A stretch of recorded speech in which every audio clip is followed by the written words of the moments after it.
Hi there.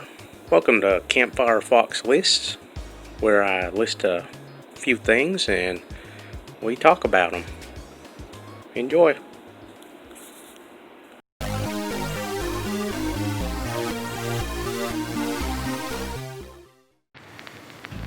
Outdated myths about hair. As much as we may shampoo it, style it, cut it, and fret over it, hair continues to be a mystery to all of us. We speculate on its nature, especially its propensity for sprouting in our middle years in places we really didn't want it to. Even as it disappears from locations we'd rather it stayed put. We wonder if it continues to grow even after we die. No way, it doesn't. And we worry that shaving or cutting it will make hair grow back thicker or darker or coarser.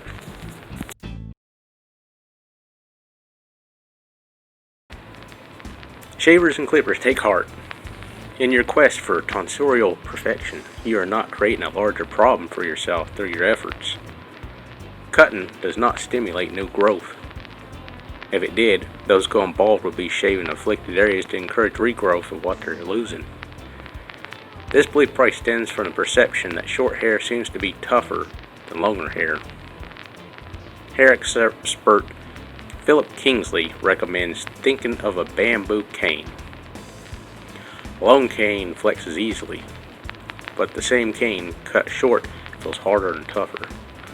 Another reason for the belief resides with the naturally finer ends of uncut hair.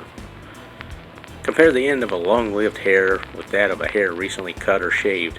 You'll see the one is thicker than the other. That could lead the less than careful to conclude that the whole of the hair shaft became thicker as a result of the hairs being cut, which it didn't, rather than to realize that shaving or cutting results in a blunt termination, whereas natural outgrowth continues in a tapering. The part of the hair we style is already dead. The living sections lie below the surface of the scalp. Cutting or shaving the extreme end of the dead section ain't gonna have an impact on the parts that are alive. Go ahead and shave and trim as much as you like. You ain't gonna be affecting the intrinsic nature of your hair. Other mistaken hair beliefs include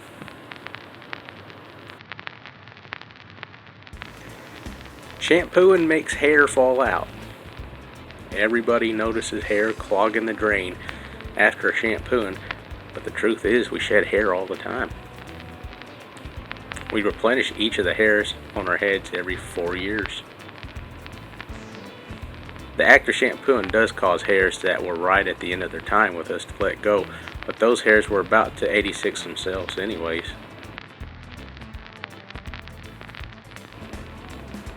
Moon phases. Moon phases should dictate timing of haircuts. It was long believed hair snipped during the waxing of the moon would be quick to grow back, but hair trimmed when the moon was waning should stay short and lose its shine. Split ends can be repaired. Unlike setting a broken bone in which two parts of the break knit together to become one intact entity, a split end remains a split end. There are products on the market that can temporarily glue the hair ends to each other, but once those bonding agents are washed away, the hair returns to its split state.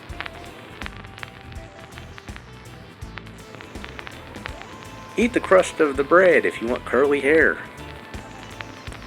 Children have long been told that the way to a curly crop of hair is to eat their crust of the bread rather than sawing them off and placing them aside.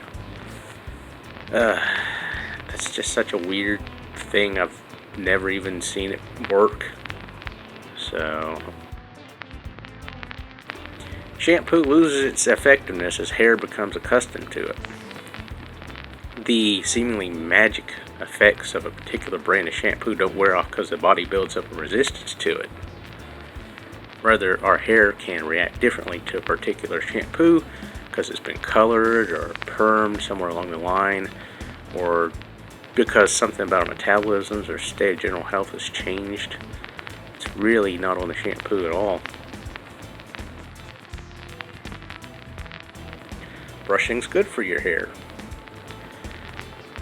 Forget what you heard about 100 strokes before bedtime, like they all used to show on TV shows, because brushing pulls out hair that wasn't even ready to be molted quite yet.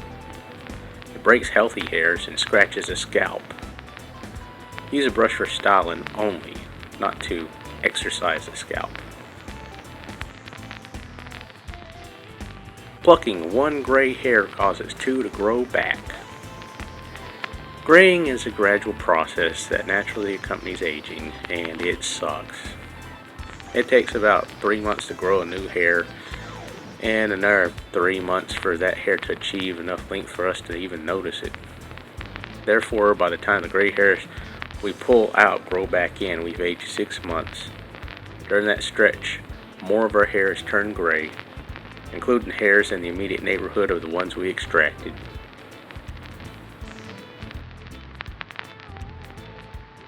A sudden shock can turn a head of gray overnight.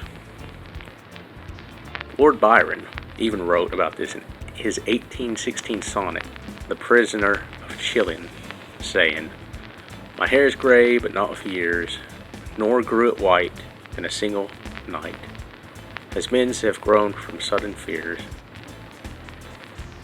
For the most, the graying process is a gradual progression which takes place across a span of years. For some, it can occur at an accelerated rate or at a very early age. Hair loss conditions such as alopecia areata can also cause all the still pigmented hairs on the head to fall out, leaving only the gray hairs, which are more resistant, resulting in a dramatic and seemingly overnight change. Yet when a person whose hair would have gone gray quickly anyway is subjected to horrible news, this coincidence is seized upon as evidence that the horrible news caused the early grayness. Former First Lady Barbara Bush was often pointed to as an example of the gray overnight from shock group. In 1953, when she was 28, her 3-year-old daughter Robin died of leukemia.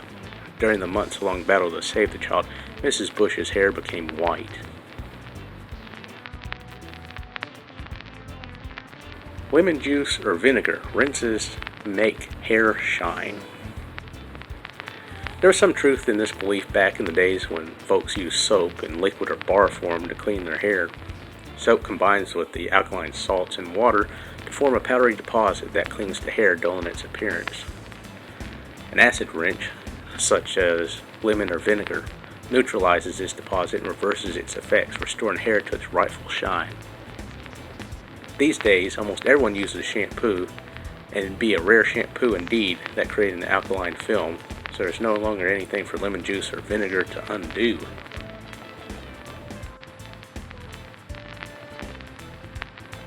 Hats cause baldness.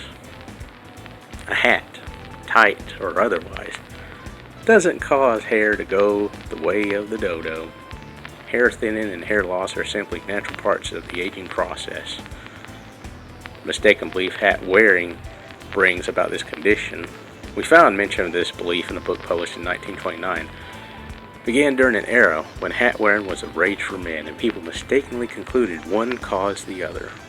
The contradictory evidence that plenty of hat wearing men retained full heads of hair well into advanced age was, of course, ignored.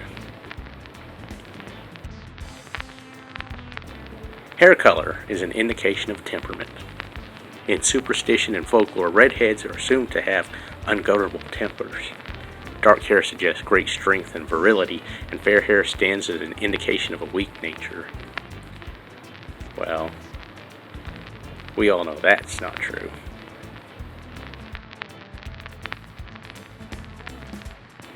Vinegar rinses lock-in hair color. Hair does not like holding on to dye, especially when it's exposed to sun or high pH hair care products, which probably gave rise to the notion that vinegar, which is low pH, would counter this effect.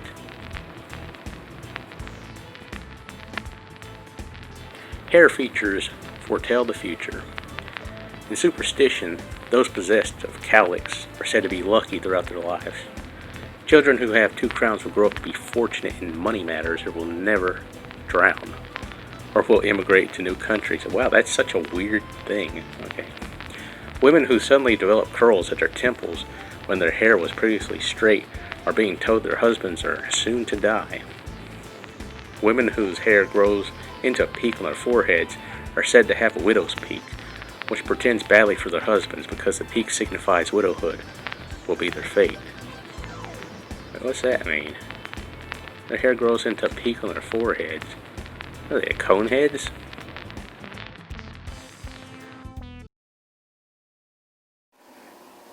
Thanks for sitting around and humoring an old fox and his tales. If you'd like more, please hit like and subscribe.